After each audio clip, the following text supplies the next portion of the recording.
In June, the plan was 10 million. We did 10.3 million. In July, the plan was 10 million. We did 12 million. In August, the plan was 9.8. We did 11.2.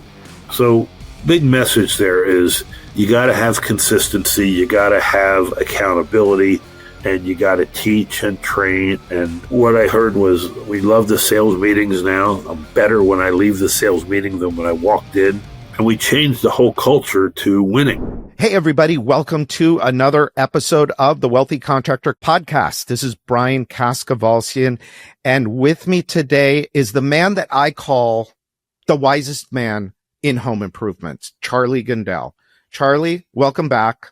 I don't know how many times you've been here. Out of 250 something episodes, you've been here at least 5 or 6 times. Yeah, I know I was number 2. I definitely remember. You were number 2. Yeah. There's been many since then.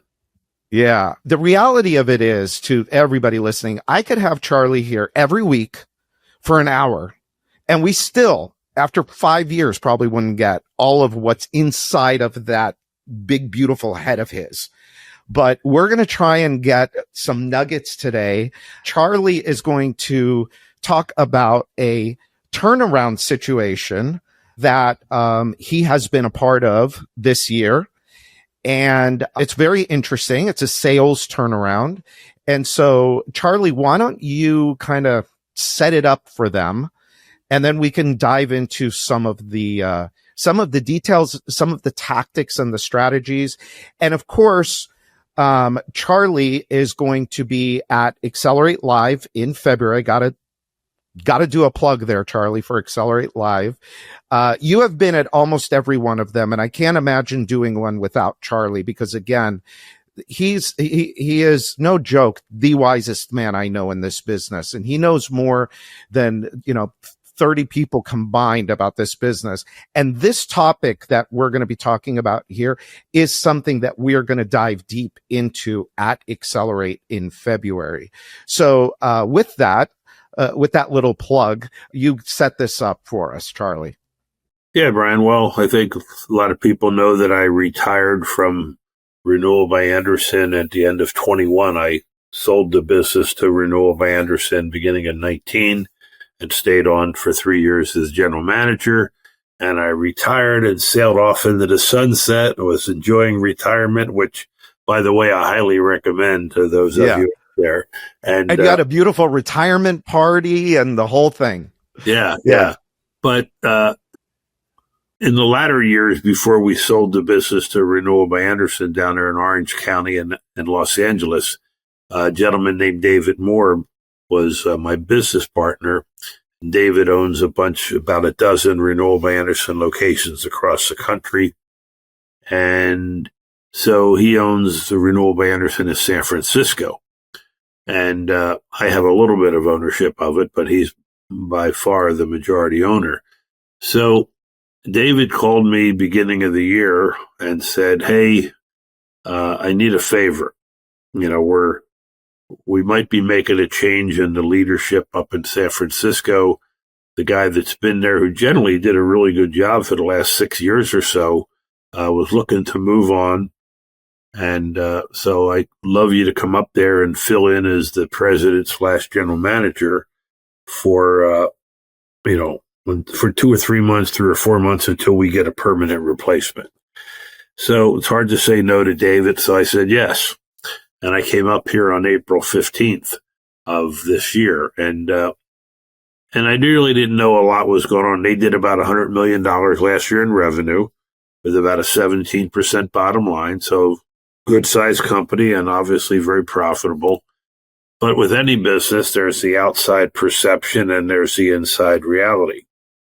And when I got up here, what I had found was that, big company, 185 employees, not counting installers, because installers are all subcontractors. They got about 40 crews, and they had about 36 sales reps, but they were not hitting their sales goals, their sales plan, and they hadn't hit it for 18 months in a row.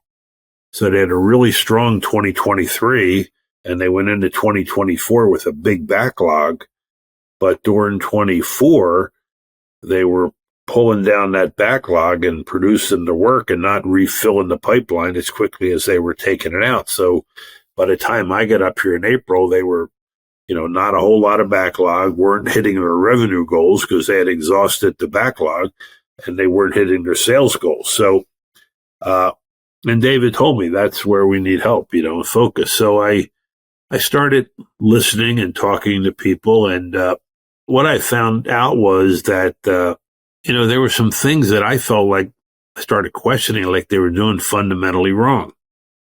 And my business had always, for the last 10, 12 years, had always been a one-call close. Have a one-call close process. We teach it. We train it. It works. It's successful. It's efficient. So when I got up here, they kind of sort of had that, but not really. And they start talking about FSP. FSP. What's FSP? Well, that's our finance savings plan. So, well, how does that work? Well, when we go out to see a customer, we introduce the finance savings plan to them and say, if you want to use one of our finance plans, we'll give you an additional 5% off your project. And I said, okay, well, what if they don't want to use it? Well, we kind of still give it to them anyway. And then I said, and what if they call you back the next day or next week? Well, we kind of still give it to them anyway. So in reality, they had morphed away from this true one-call sales process, which, in my opinion, has to be done with 100% integrity.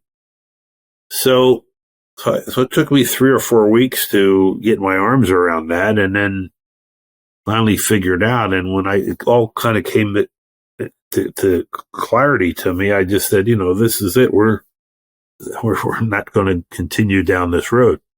So in April, we did $6.5 million. And I know $6.5 million sounds like a lot, but, and I don't want anybody that's listening to this get caught up in the numbers, because I'm not trying to impress anybody with the numbers, but I want them to see the changes and what caused the changes. Well, and also I think it's important, Charlie, to mention, sorry to interrupt you, but what you're going to talk about applies to doing 400,000 a month. Exactly. $1 million a month, 2 million a month, 20 million a month. It's the principles and the strategies are the same. It's just, you apply them where you are today.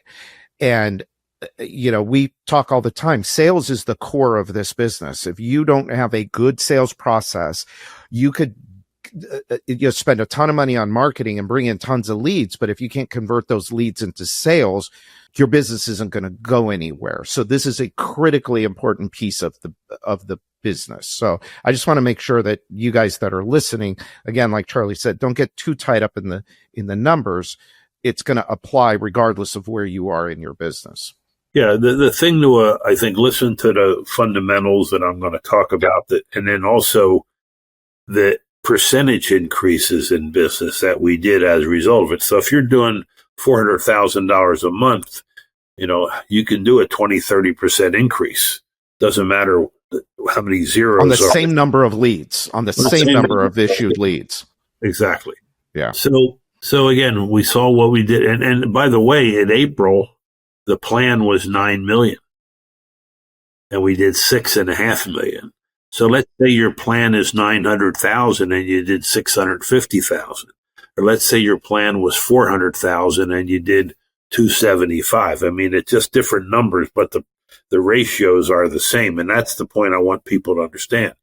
So 6.5 million sounds like a lot, but not when you're $2.5 million shy of your plan, right? A big shortfall. So again, in May, I started putting it together. And so finally we had a sales meeting. I think it was around May 13th. And I got up there in front of the team and I just said, look, I'm going to put all the cards face up and talk to you guys very straight. We're not winning here. In fact, you guys haven't won in 18, now it was 19 months. And we have a bonus program that kicks in when the company hits its goal, then individual sales reps can earn bonuses, right? But the sales rep can have a great month, but if the company doesn't hit its goal, there's no bonuses. So I talked to that issue. Then the other secondary issue was that, in my business, we used to require sales reps to work a minimum of 11 time slot, make themselves available for a minimum of 11 time slots per week. And 4 of them had to be what we call prime time. And prime time was Monday through Thursday evening or a weekend appointment. We didn't care what time slots they chose as long as they made themselves available for at least 11, and 4 of them had to be prime time. Well, up here, they were only requiring they used to require sales reps to be available for 10 time slots a week, and they backed that down to 8. So they cut their capacity by 20%, and then they were letting sales reps work kind of whenever they wanted to work, right? I mean, so we didn't have enough capacity. And if you think of it, we had 36 reps at the time I got up here. And in order to hit a $9 million goal, we would have to average $250,000 per rep per month to hit $9 million in a month. And the likelihood of that happening is unlikely, right? So we didn't have enough capacity. But the other thing, the close rate was down around 20%. They were playing games, and this finance savings plan thing wasn't creating any urgency. So once I got my arms around it, we had this meeting in May, and I just said, look, the finance savings plan has gone away. We are going back to the one-call close process, where we offer the customer an instant product reward, which is an additional 5% savings. If they're in a position to move forward, we meet with them for the first time. But in order for a customer to be in a position to move forward with us the first time, there's 3 things that have to occur during the presentation. Number 1, we have to ask the customer, is this the product you want in your home? After we've done our product presentation, we just can't assume they want it. So if you don't get a commitment that this is the product I want in my home, the price doesn't matter. The second commitment is that this is the workmanship and specifications that you want in your home. So you ask a very specific question. Brian, let me ask you, is this the workmanship and specifications you want in your home? You have to give me an unequivocal yes. If you say to me, well, Charlie, it looks pretty good, or it looks like you guys know your stuff, I'm not moving on. I'm going to use your words and put them in a question. I'll say, well, Brian, I appreciate you saying it looks like we know our stuff. What makes you say that? I'm going to get you to sell it back to me. And then when you're done, I'm going to have to lead you through that process. But when you're done, then I'm going to hit you with the same question again. So then, Brian, let me ask you, is this the specifications and workmanship you want in your home? You say yes, we're moving on. And then the third big commitment is about our company. Our licenses, our insurance, our warranties, our online reviews. And when I get all done presenting my company to you, I'm going to ask you, Brian, let me ask you, are we the company you trust to manage this project for you and make it a 5-star experience? If you say yes, we're moving on. If you say, well, you looks like you guys know your stuff, I'm going to say, well, Brian, I appreciate you saying that. What makes you think we know our stuff? And you're going to have to sell it back to me, or I'm going to lead you through that. And then I'm going to hit you again. So, Brian, let me ask you, are we the company you trust to manage this project for you and make it a 5-star experience? So if I get yes to the product, yes to the installation and workmanship specifications, and yes to the company, now the price matters. And when I give you the price, then I'm going to give you an initial instant product rewards, which is after we give all applicable discounts. And I want to ask you, and I'm going to show you 4 ways to pay for it. One is by check or credit card. One is no payments or interest for 12 months. One is a low monthly payment. One's a high monthly payment. The high monthly payment is based upon a 6.99 for 60 months. Because some people are interest rate sensitive. These are the people that wanted to check with their credit union and see what kind of rate they can get there. And then the lower payment is based upon a slightly higher 9.99 or 10.99 for 10 or 12 years. And we know that about 85% of the people are payment sensitive, and the rest are interest rate sensitive. So I give you 4 different ways to pay for it. And then my closing question is, Brian, let me ask you, which one of the payment options will work best for you? And it closes it, or, they need, and then, they have to buy today to get that price. There's a word track for that, and do a little more than I thought it would be, or I got to get other estimates. Or so there's specific word tracks we train for that.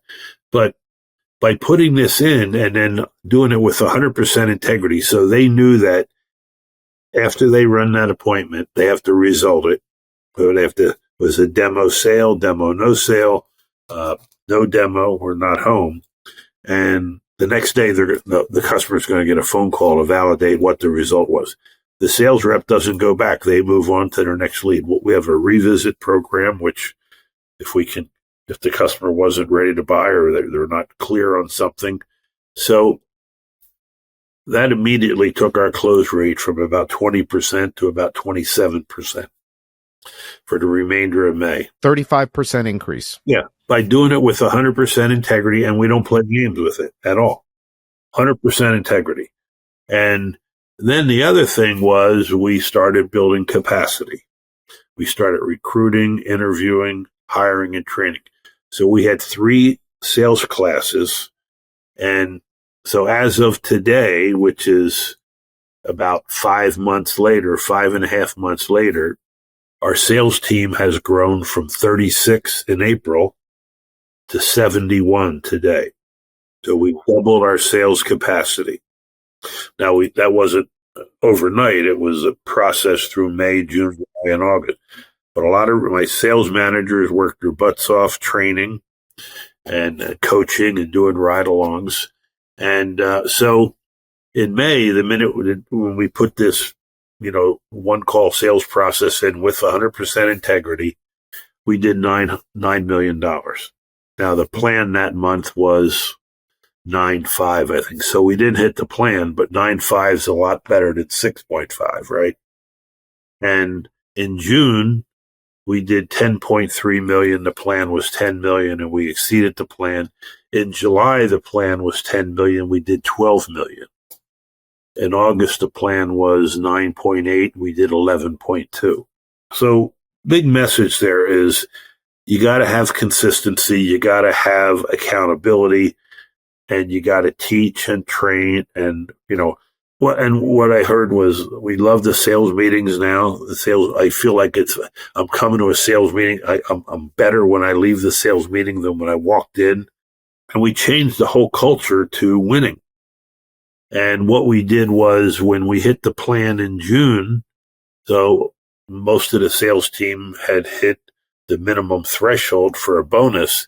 So normally we wouldn't pay bonuses out till 30 days later. We would have paid the June bonuses out in early August.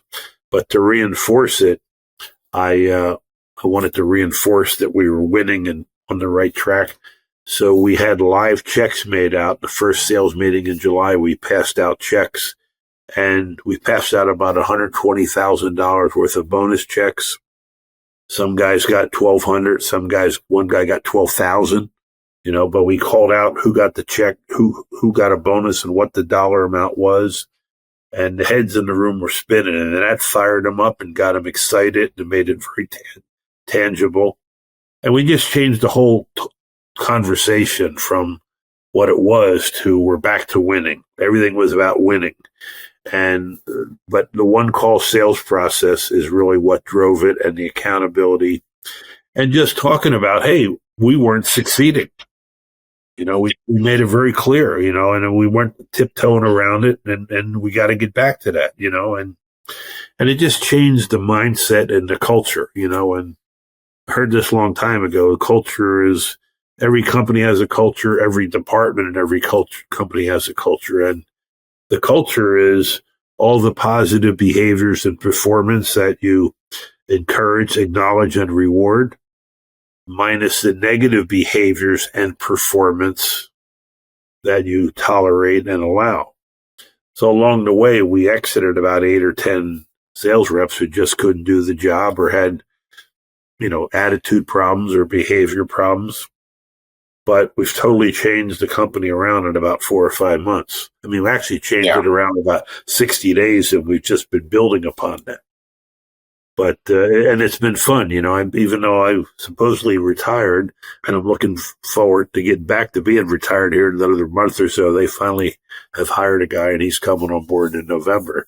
But it's been fun, and it's the fundamentals that we know that work. Right. It's all about the fundamentals. We can talk about them theoretically, but when you put them into practice, it works. And you believe in them, and you hold people accountable, and you hold yourself accountable too.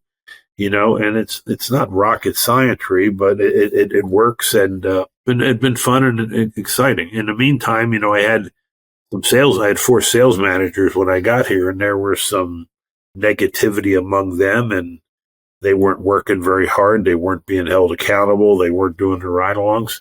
So after 3 or 4 weeks, when I sized things up, I just said, look, we're going to make some changes, and these are the rules of engagement if you're going to be a sales manager. Plus, there were a few egos. So when I put the new rules of engagement in, one guy came in the next day and quit. Another guy said, hey, can I get a demotion and go back to sales? And so I promoted 2 guys from the existing sales team. And then about a month later, another one of the guys quit because I was holding them accountable.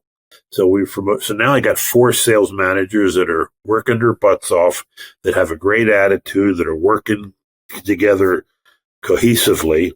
And, it's fun, and they're having fun, and they're getting bonus money, and the sales team's getting bonus money, and the conversation just completely changed. So again, most people listening to this phone call don't have 4 sales managers. They don't have 70 sales reps. But I don't want them to get caught up in those numbers. I want to, if you have no sales manager, someone's a sales manager. Maybe you as the owner are the sales manager. If you have a sales manager, is that sales manager really doing the job you need? Are they doing the ride-alongs? Are they helping sales reps get better? Are they coaching people up or coaching people out? Are we letting poor performers linger? Are we reloading, and are we recruiting and bringing in new sales reps? And do we have a comprehensive training program? And are we holding people accountable? And are we making it fun? Are people getting the financial rewards as well as the emotional rewards? The reality of it is, when you do those things, no matter what size your company is, they work. Football teams go back to blocking and tackling. And for us, we got to go back to the fundamentals of our industry. And it's leadership, it's accountability, it's holding people accountable. It's not having different rules for different people. And it's when I went into 2025, I had no idea this was even going to happen, So now when I'm on the backside of it, 5.5 months later, again, it's not something I planned to do, but it's been fun and fulfilling. And by the way, you also are a coach in Success Society, and you're at all of our intensives, obviously, and every intensive, well, not everyone, but I think this next one coming up in November, you're going to do a presentation there that we don't do them for the public. We only do them for our members, but you deep dive into each of these, certain topics, the fundamental topics, and you do deep dives into these topics.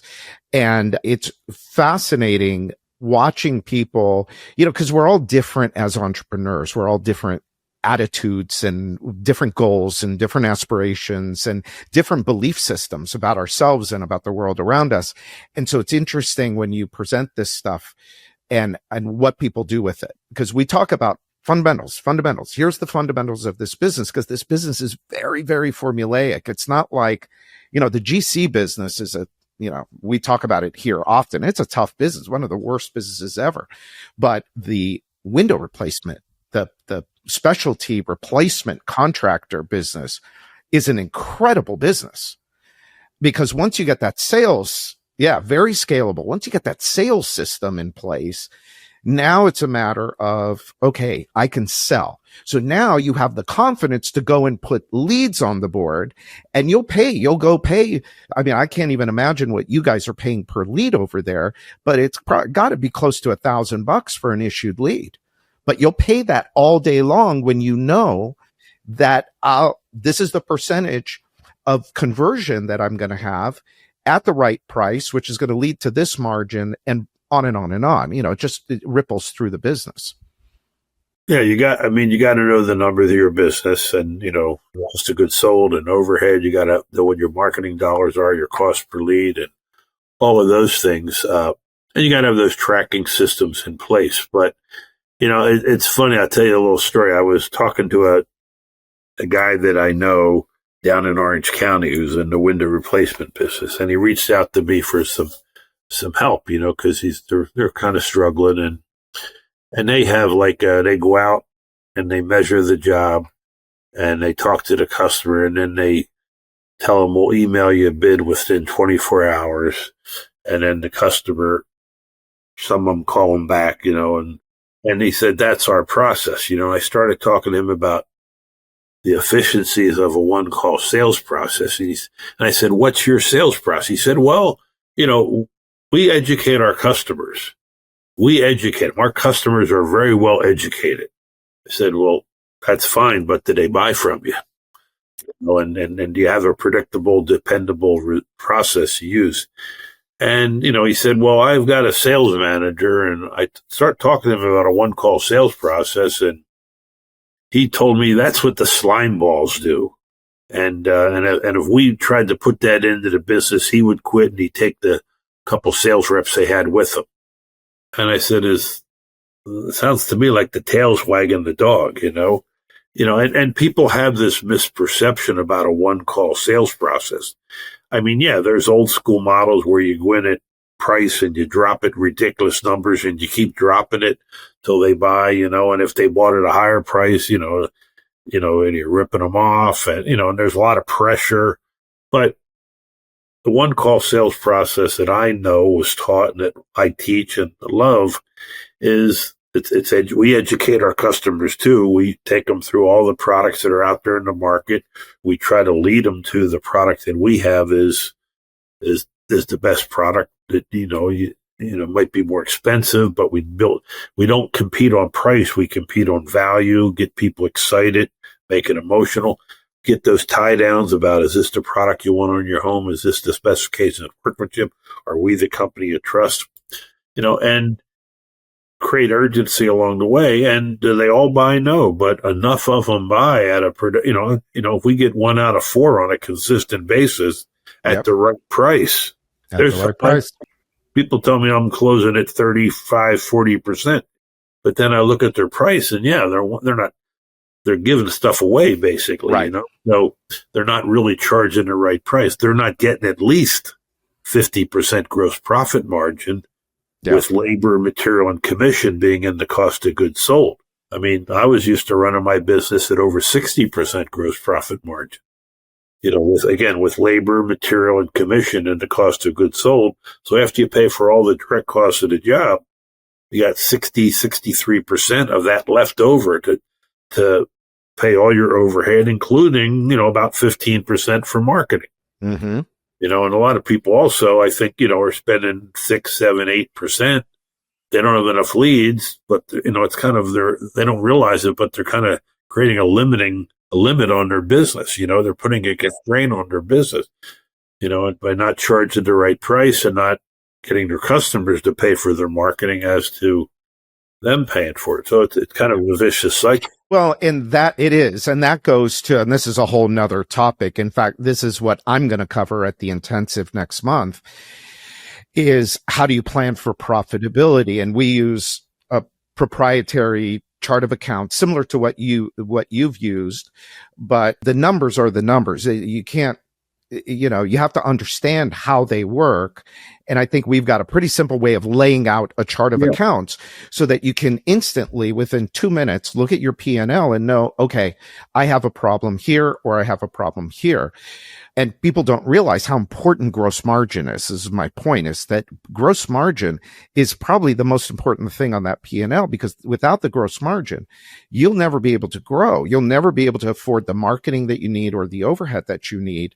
And still, it's shocking to me how people don't get a regular P&L. And even when they do get it, a lot of them you've seen probably more than I have. And they're not accurate. They're inaccurate. And so again, it goes back to what are the fundamentals of the business and understanding pricing model and anyway, all of that stuff. Sorry, I went off on a tangent, but the email estimate thing is, I mean, you want a surefire way of being broke and working hard and never getting ahead.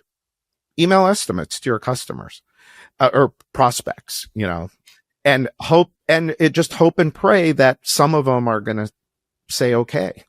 Yeah. I mean, it's like, that's the professional visitor model. It's not, right.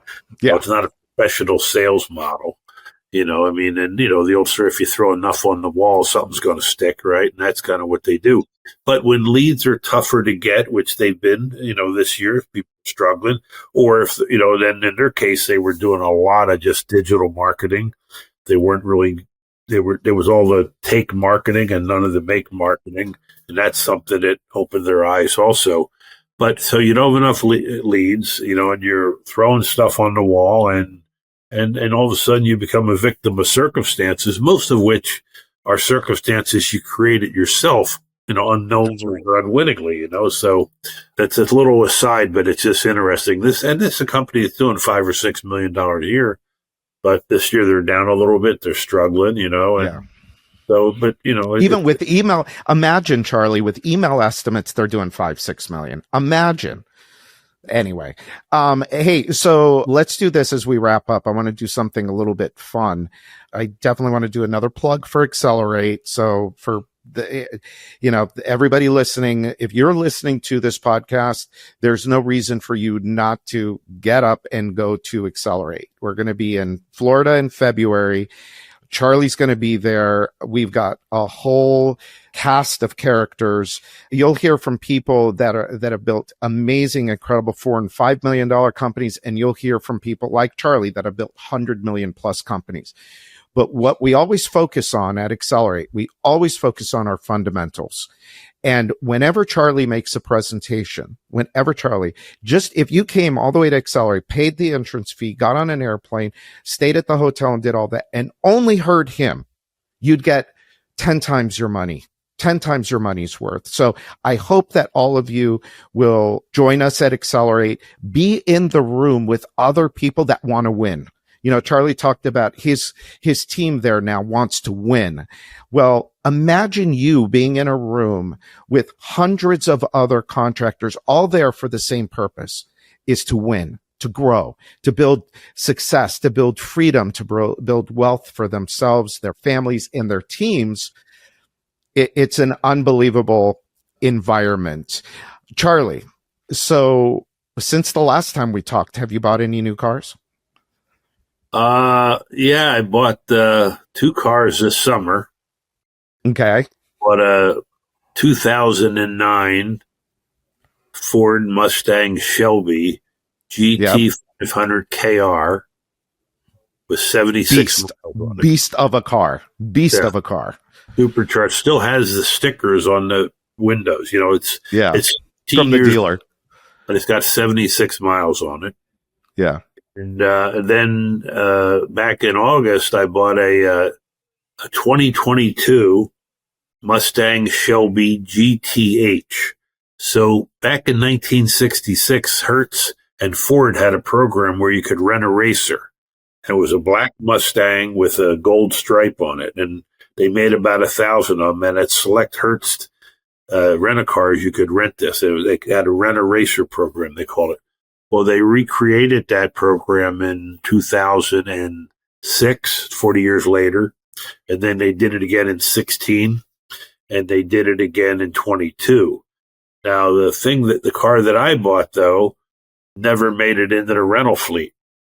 Hertz had it in their corporate office to promote it, and then I bought it at this auction, so it had 28 miles on it. Wow.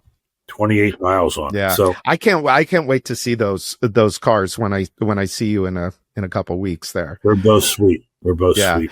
Did I tell you my Shelby story from when I was a kid? No. Well, I'll share it here. So at church, there was this kid that was in my Sunday school class, Tony. We must have been, I don't know, 8 years old, 10 years old, something like that. So his dad and his uncle, so now I was 8 years old, so we're talking like 50 years ago. What was that? The 70s, the mid 70s. So these two brothers each had Shelbys, like Eleanor's. One was a 500 and one was a 350. And they would bring once a year, I think on Easter, they would drive them to church, and you would hear them rumbling up. And our church was up kind of like in San Francisco. So it was like in the middle of a hill. So there was one hill to go up, and then there was another hill that went up this way. And then you could loop all the way down around, and then you would come back up the hill. So we get in the car. The Tony's dad takes me and Tony. We're in the front seat. Okay. And there's 3 more kids in the back seat. So he tells us, not even put on your seatbelt. He says, lock your arms. I'll never forget this as long as lock your arms. So we locked arms, and the guy takes off up the hill. And we're like, you're a kid. You're like so excited. Oh my God, I'm in a race car.